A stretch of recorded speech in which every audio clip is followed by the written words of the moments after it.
Welcome to Mum's Half Hour, the show that gives you the chance to discuss, explore and share the issues that matter to you.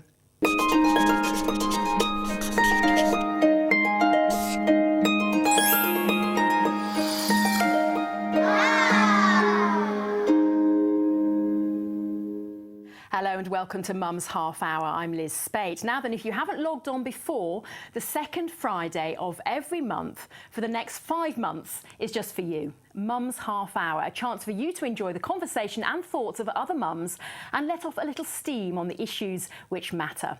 This series is fully interactive, so you can get your questions and comments to us right now and we'll receive them live in the studio, or you can post them in advance of every show and the Mum's Half Hour team will ensure we tackle as many as we possibly can. We'll also be giving you the opportunity to win a year's supply of Start Right shoes for your children in each and every episode.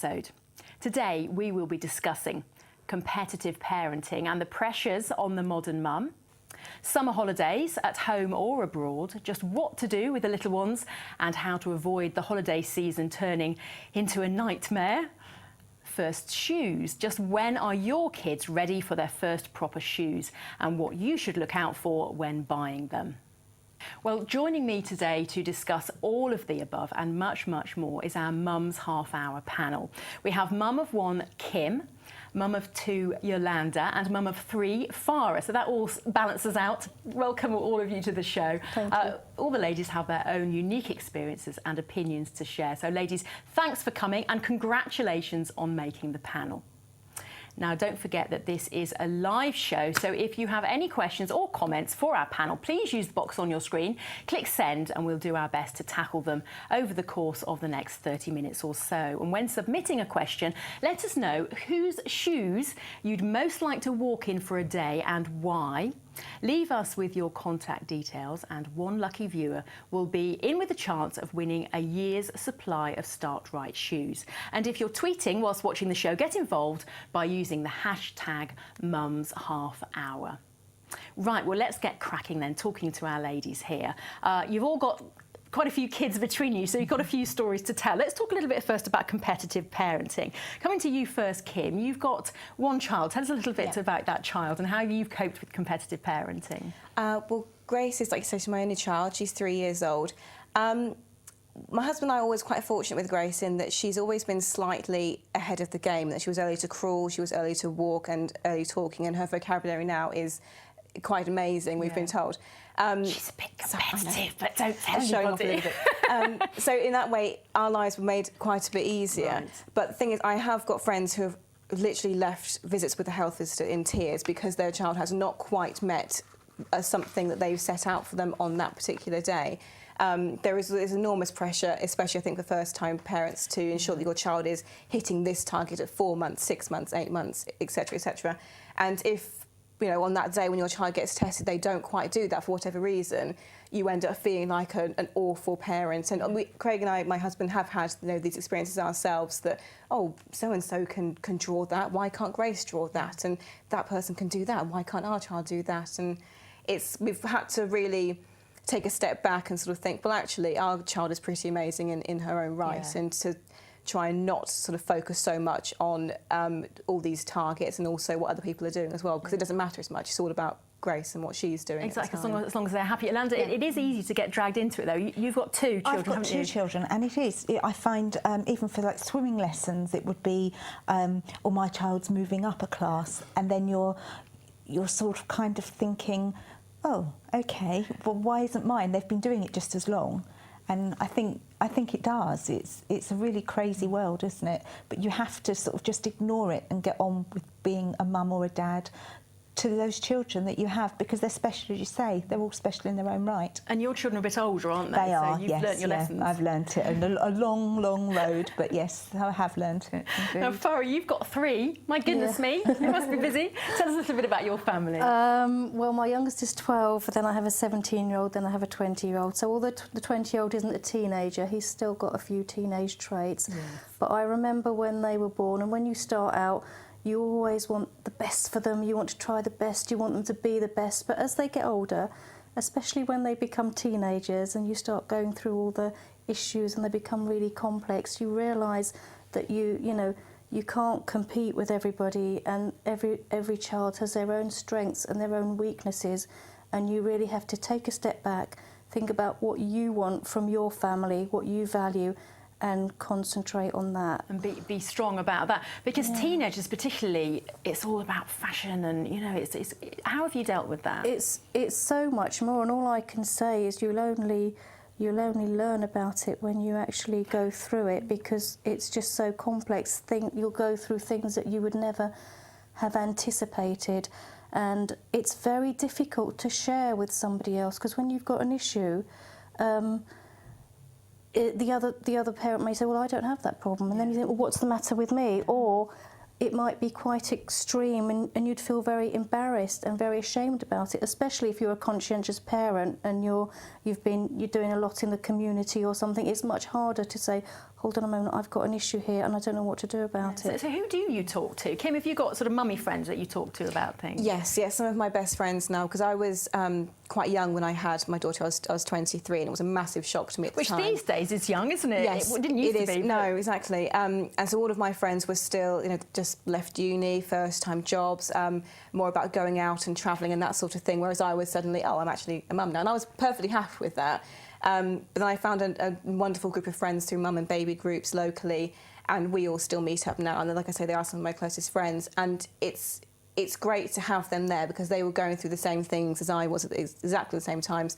So we could all talk to each other, and like when we'd had disastrous visits to health visitors or whatever, we could sit down and say, well, actually, don't worry about it, because, you know, your child will do that eventually. Yeah. They're going to walk. If there's some physical problem, they will walk eventually, whether they do it at 9 months or at 20 months. Yeah. You know, they'll get there. So we could sort of offer each other support and that sort of thing. And luckily, I've got a very supportive husband, and we could always discuss things. And we actually live with my mother as well, and so she is obviously, you know, a wealth of advice, Yes. whether I want it or not. She's a wealth of advice. Don't knock it. No, 'Cause exactly. if you haven't got it. Well, that's the thing. I do remember saying as a child, oh, I hate you whenever I have my own child. I'm not going to be anything like you. And actually, I'm exactly the same as she You hear is. the same things coming out of your mouth, Yes, don't you? exactly. We all do. Oh, definitely. Yeah. But Yolanda, I found school. My little girl started school this year, and I found school quite a big problem, sort of competitive-wise, because I really try not to get caught up in it. But I know I have said before, you know, well, Louisa's finding the spelling really difficult. How's your little girl getting on? And she said, well, she hasn't had the spelling yet. I'm like, no! And So I've homework sort as of, well. you know, ended up being competitive and not meaning to, and I try and put her down to try and make other parents feel better, and that doesn't work either. So No, I mean, you don't, do you because just not it's- talk about them? How do you deal with it? Sometimes you don't talk about it, and other times you do tend to sort of think, how on earth am I going to cope? And how on earth are people going to really make sense of it and work out from them how they're going to sort of, you can compete with them, really, because you don't want to compete, you want to be friends and you want to stay as friends. But if your child is achieving slightly more, then you're going to feel quite proud of that, and rightly so. You should have a place where you can actually just be proud of your children. Maybe but to equally, grandparents and what have you is a better place for not it. always to sort of friends, unless they're close friends, in which case everyone understands each other, don't they? Exactly. But there are toxic mums out there. Have you noticed that? Or have you had to encounter any toxic mothers with all the designer stuff? Yeah, I think there are a lot of parents who might boast a lot, which is fine, but at the end of the day, if your child is achieving well, it's your happiness, really. So I think grandparents is fine, but I think it's really important to praise the children as well, because that way you encourage desirable behaviour, and they need that praise. It's part of growing up and being nurtured and making them feel good about themselves. But if there are parents who boast a lot, just keep them at a distance, because you can end up feeling inadequate if they have something that their child does and yours doesn't, which is highly likely you're going to come across that. Probably just best to keep a distance. Yeah, keep a distance from the toxic parents. There are a few of them about. We've all met them in the playground, haven't we? I've had some of your questions in, actually, and keep them coming in. And remember the competition as well. If you'd like to win a year's supply of Start Right shoes, you can send a message in or tweet us and leave your details, and one of you will win a year's supply of Start Right shoes, which is quite amazing. We've had a question in from Donna. She says, why are parents so competitive on sports day? Is this a good example to children? The mum's race and the dad's sack race? It's in us, isn't it? It's just a chance to let everything out, isn't it? Because we don't usually do that. And I would be in the last 2 years dreading my daughter's sports day because I can't run at the moment because I've got asthma. I haven't been able to run properly. That's a good excuse in my book. But I don't want to be seen as a slow runner. I would be doing the cake stall or something instead with That's my what I used to do. Always do the Have you been in the mum's refreshments race and then, things or- like that. No, No. refreshments and things keep like that a for wide me. berth, yeah. Help that way, and it looks better. We're actually not allowed to go to our children, my little girl's sports day, which I think is quite healthy in a way because there's quite a lot of pressure on the kids, isn't there? You know, at a young age, they are competitive even at a young age. You can't help it. We are human at the end of the day, aren't we? So we are all competitive, and competitive kids, competitive mums. I don't know. Right, well, let's move on now and talk a little bit about summer holidays. The school holidays are looming. 6 weeks. How on earth are we going to survive that? It's not a holiday for the parents often, isn't it? Although the kids, I'm sure, would think that it is. And those without kids would think that it is, but it is not. So how do we survive the summer holidays then? Kim, you've not quite got this to this stage yet because you've not got the school holidays, but have you been away with your little girl? Are you going away this year? We went away earlier in the year to Disneyland Paris with a couple of friends, lovely. and it was lovely for the kids. It was hell for the parents because we were so stressed the Was it a entire bit time. tiring by any chance? It was just a little bit. But actually, at the end of the day, when we looked back at all the photos and we talked about it again, we thought of what they'd done and we were telling other people about it. They did have an amazing time, and that's what it's all about, really. We could deal with the stress for a couple of days. I mean, like I say, we haven't really experienced the summer holidays yet because she hasn't started school as yet. But because she isn't in school, almost every day that she's at home, we need to do something, or we feel the need to have to do something with her. So we are sort of trying to constantly come up with new and innovative ideas that don't cost the earth as well, and that's quite important. But just trying to keep her active and occupied is sometimes a challenge. Yeah. Yolanda, how do you keep kids of different ages busy on holiday? How do you tackle the summer holidays? Are you working? I don't work at the moment. That makes but it when slightly easier. Yeah, when I did, it was very tricky because then I would have to fit in summer clubs and then the days where I wasn't working and having the children and finding things to entertain them, but also to get on with everything that I needed to do as well. How I tackled the holidays was, at the beginning, I would start with a list and draw it up with the children and say, what would you like to do over the holidays? Is there something that you would like to do, such as kite flying, going to the beach, baking a cake, anything that was random, things that were free, things that were a little bit expensive, and those things that were probably family days out, which were going to cost a lot more. And then I would tick them off when we were doing them, so that at the end of the holidays, we come up with a list, and we've got this fantastic list of things that we've done, and they can go back to school and say, well, actually, I did do this, this and this, rather So you than nothing at all. plan ahead then? That's Plan your... ahead to a degree. I mean, Yes. not rigidly, because life isn't like that. No, the weather's not like it either, is it? No, so you have to have dry things and wet things and times to fit in with your group of friends and things like that as well. Farah, are you going away this summer at all? Or? We haven't planned anything yet, but I definitely agree with the holidays that you've got to pre-plan. And in our area, we had a family information service, and they produced a booklet with all the activities on. And So free of charge things, which is good. Yeah, and I remember one summer holidays for my son, who was 11 at the time. I spent so much time planning and had all these activities for him. And when it came to it, he didn't want to do them. No. And it goes back to what Yolanda says. You need to ask them, what do they want to do? They're tired as well at the end of term, aren't they? Yeah. You know, they do need time to just kind of chill out and be at home, don't they? Absolutely. Do you agree with that? Yeah. I don't think there's anything wrong with doing activities at home either, and that's the thing, is you kind of feel like, oh, we have to go out to do something to make sure it's stimulating. But actually, with Grace is just at that age now where we can sort of do things at home that will take a long period of time, like baking, because I love to bake, and so sort of getting her into it. It's so sweet when they're that age, isn't it? And you can make it into a whole morning event of, let's look through the books, what are we going to bake? Let's write the shopping list, let's go to the shop and buy the ingredients, let's come back and wait all out, and then we'll decorate it afterwards. And that takes a good couple of hours, and actually have been stimulated for that entire time. And even things like taking your kids shopping with you does help, because Grace now loves wandering around the supermarket and she picks this up, puts it in the basket, picks it up. Isn't she lucky? My little girl's never like that. She was always legging it out to the shop, and I was like, come back. It's only recently, and this was a lot of bribery. If you're a good girl, you have a cake at the end. Yeah, it sounds like you've got it. That's great.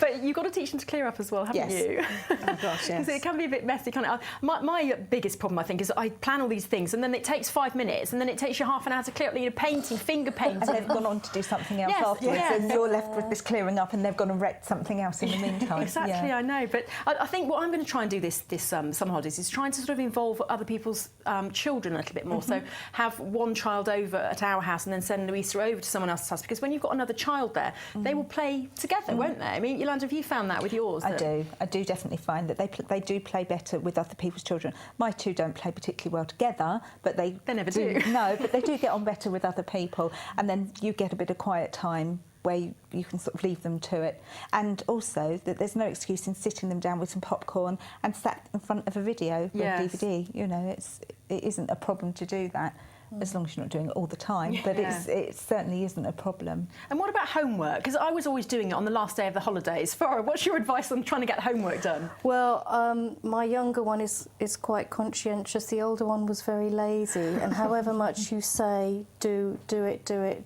If they're going to do it, they'll do it. I mean, if you can get them to do it before, it's probably better. Maybe for younger children, you can use a reward system, not a bribe, a reward. Well, if you do your homework, then maybe we can go out here. It might be something that you'd plan for them anyway. Yeah. So for younger children, I guess you can use rewards. For older children, I guess you just have to keep talking about their career and what they're going to do when they grow up. Yeah, keep banging on about it. Yeah.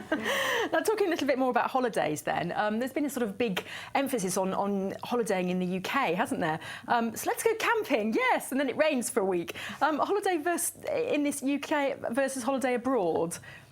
You've been abroad. How did you find the travelling? It was a nightmare, to be honest, because I think because they were so young as well, keeping them occupied for a 2-hour train journey was a bit difficult.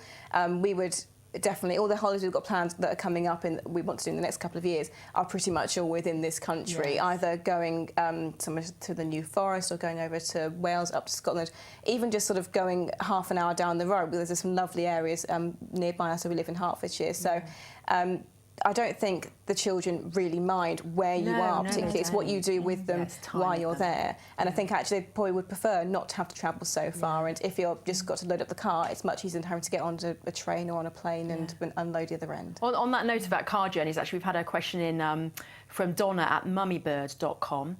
She says, we're going on holiday next month and we will be travelling for 8 hours in the car. Oh. Any tips to prevent the children from getting bored? 8 hours, that's quite a long stretch, isn't it?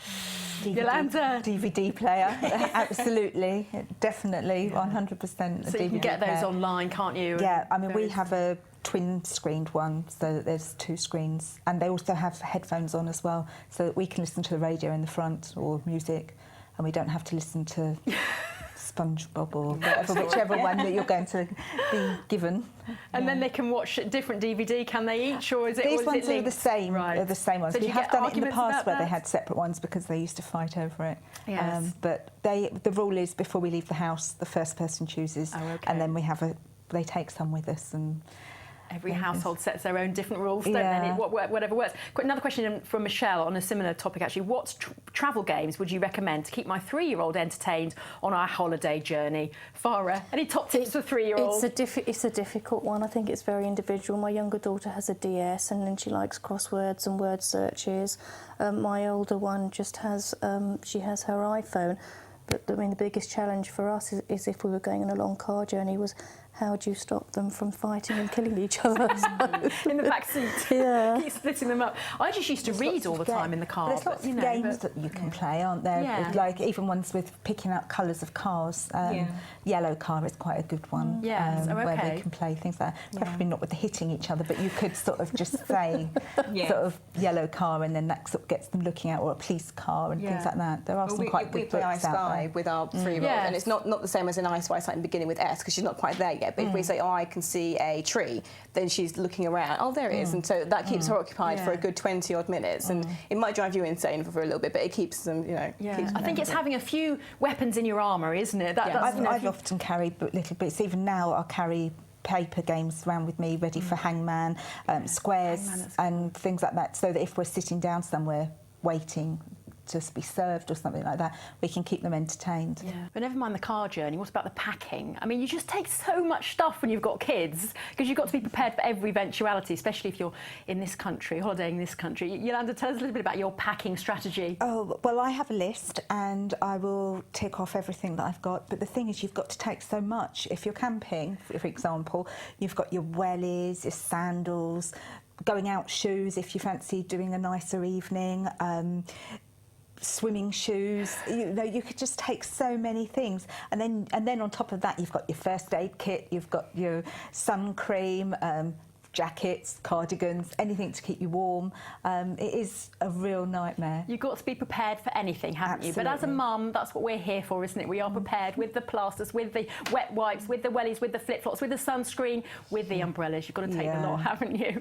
But just a reminder of our competition. When submitting a question to us, be sure to leave your contact details, and you could be in with a chance of winning a year's supply of Start-Right shoes. Before we talk in detail about our child's first shoes, we've got a short video with an expert outlining just when is the right time to buy your child's first proper pair of shoes and what to look out for when buying them. Take a little look at this. We expect children to start walking anytime between 9 months and all the way to 18 months. It's a very broad spectrum, and lots of children start walking on their 12th month birthday, their first birthday, which obviously is very special. If a child starts walking earlier, that's fine, and if a child starts walking later than that, that's also fine. If you have any concerns, speak to your health professional. Your child is ready for their first proper shoes when they're walking unaided and their feet need protection. It's a good idea to look at the campaign website, healthylittlefeet.com. It's got a very useful ready for shoes reckoner, and then take them to the shoe shop, get your child's foot properly measured and get some proper shoes on them. When you go to buy your child's first shoes, it can be a very exciting time, and do take advice from the professional shoe fitters. Go to a shoe shop, get your child's foot properly measured. It's very important. They do vary in the width fitting, and that pair of shoes is important. Do look at the healthylittlefeet.com checklist if you've got concerns as to what to expect and what you're looking for in a well-made children's shoe like Start-Right. I've got one here. Is a shoe that's fastened on. It must always be fastened on. No slip-on shoes for the babies. Their feet are too immature. You're looking for a shoe that's not overly flexible so that it doesn't bend up and curl up like a ball, and you're looking for a shoe that's got a nice stable heel cup. And then don't forget to get your feet measured regularly, because children's feet grow very fast. Well, some sound advice there from podiatrist and foot care expert Emma Supple. Buying the first shoes for your child is a really exciting time. I was so excited when my little girl got her first shoes, and she was so excited as well. She really knew it was something different, and she was like stepping up and down. It's just so exciting. Kim, that's been quite a recent experience for you. How did you go about buying first shoes for your little girl? Well, she started walking when she was about 9 months old, so we took her really into... early, actually, isn't it? Yeah, she was quite an early walker. And she had some shoes before that, the ones that are in between when they're sort of crawling to walking. When we took her in, she wasn't best pleased, obviously, with what was going on. So we did have to. She's a bit too young to understand. She was, but you know, we gave her some snacks, and she was okay, looking a bit nervous of what was going on with her feet. But it was quite fun for us. And we took a photo and everything of her sort of tottering around, and it's something that we'll keep obviously in her baby book for a long time. But it was very important for us to make sure that we got her properly fitted shoes, because I've had problems with my feet for quite a long time by having quite wide feet, and then as a child that developed into bunions, and I've had 2 operations and these sort of things. Goodness, and I really didn't want Grace to have to go through that. And she has got quite large feet for a child of her age for some reason. So we've always got her properly fitted shoes to make sure that we're not damaging her feet, because I'm quite neurotic about it. Really. But they are very tiny little feet, aren't they? And all their bones are so sort of squishy at that age. When I was little, this is a story my mum's not going to thank me for telling, but my sister put a rubber in my shoe, and my mum kept putting my foot into my shoe, and now one of my toes is bent. So thank you for that, Mum. She didn't know, but it might not have been that, but I think it probably was. And so it just shows how important it is. Yolanda, when you've got kids, shoes are expensive, but it's worth spending that money, isn't it? You have to.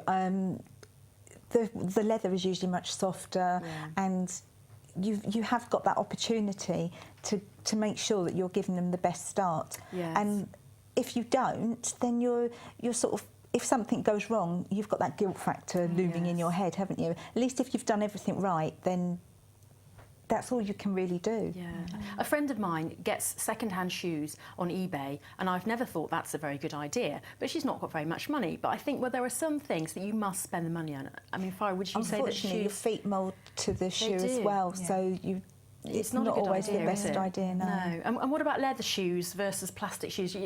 Farah, how have you done with shoes? You've got 3 children. That's a lot of money at Yeah. school term time. It is a isn't lot of money. Interestingly enough, when my children were born and as they were growing up, although you get so much advice from professionals about sleeping habits, nappy changing, breastfeeding, whatever, nobody told me anything about shoes. And when you think, by the time I reached 30, I had to have comfortable, good pair of well-fitted shoes. For the children, you would have thought whose bones are, bendy, and Yes. you would have thought it would be more important. So that's just interesting that I had no idea. So know how to go about No. it. The shoe shops are pretty good, though, aren't they? I mean, they do spend a lot of time fitting the shoes with Yeah. them, and it is a skill at the end of the day, isn't it? But looking after shoes as well. My little girl has been through 2 pairs of shoes in 1 school year. She just wears through the leather. I don't know what she does to them. I just don't know. So teaching your children to look after them. Do your kids clean their own shoes? Come on, Farah, tell me that they do. They go through their shoes really quickly, and with boys, my son's feet were growing so quickly. It was so freaky. You know, he just started secondary school and he's like size 7. They do get through a lot of shoes. They'll wear them out. They'll grow out of them, and it's just one of those things. Yeah, but do you try and teach them to take care of them, though? Please tell me they don't come back with 1 shoe from school. Occasionally, yeah, that does happen, doesn't it? Yeah. So if they've changed into trainers or something and then they come home with 1 shoe, you do end up trolling up the school and trying to find the other shoe yeah. because you know that you need that shoe back. So name your shoes, basically, Yes, when you're name at your school. shoes, yeah, definitely. That's we a did good at tip. nursery, yes. Yeah. I was very Name about she everything. needs to come home with her shoes, Yes. mainly because I was very lucky that my mother-in-law had offered, she wanted to buy Grace proper fitted shoes for the first 2 years of her life, so actually that was a massive help for us. Oh, that's nice. But it That's was a lot of money, actually. It is, yeah. What a And lovely so, thing to do. but it was even more so. She needs to come home with her shoes because they were a present and not someone else's. So shoes, they get through quite a lot of them. When they're little, their feet do grow very quickly. So do Grace's, how many pairs of shoes has she had so far? Oh gosh, I've lost count. She needs a new pair probably every 5 months or so, at least 1 new pair, and then that means a new pair of proper shoes, a new pair of wellies, a new pair of sort of playing shoes in a way, and they've just got a massive pile of them in the loft. I don't even know what they're keeping them, but Keep it those is first ridiculous. shoes there, because Yes, on my keep the first pair, on my yeah. 21st birthday, my mum gave me my first shoes in a little shoebox. So got to keep them. Yes. Oh, they're so sweet, and they were little patent ones as well. My little girl's first shoes, so they're very sweet. Right, I've had a question in from Christine Veronica Taylor. She says, "Is it best for my 1-year-old to leave his shoes off when he's in the house? I'm not sure whether it's good or bad wearing his shoes all day." That's quite an interesting one, isn't it? What would you say, Farah? Shoes on in the house or shoes off? The only thing I worry about is not wearing anything on your feet in the house, is especially when it's winter and the floor's cold, you maybe catch cold very easily. Yeah. So if she doesn't want to wear shoes, I'd definitely say a comfortable, well-fitted pair of slippers just to keep them warm. Yeah, but you don't need the shoes. I wouldn't have thought to mould the feet, really. What would you say, Yolanda? No, I would say, well, shoes off in the house anyway, Yeah. because if you've got carpets, then Saves you on would, hoovering. it's just mud everywhere, and mine managed to find every puddle and everything going, so no, definitely no shoes in my house. Yeah, and we, at the end of the day, we were born to walk barefoot, weren't we? So walking barefoot in the house is fine. I think I always had slippers for them. Yeah, yes, true. But you sort of need the shoe to mould your foot. No. But you don't want a badly fitting shoe because then it could damage your Yeah, foot. I think that's absolutely. the kind of difference, isn't it? But when to buy shoes as well. I know I've been trying to do shoe shopping for summer shoes for my little girl, and they've just got none of the sizes left. And it's the same at the start of term. And you found that, Yolanda, at the start of term? You can't get sizes. Yeah. You have got such a limited amount of styles that you can choose if you leave it too late. So I would say start early, but then you can't go too early in case they grow that much bigger, because you want them to last at least till Christmas. That's right. I mean, I've always sort of aimed for getting some in the summer, Christmas.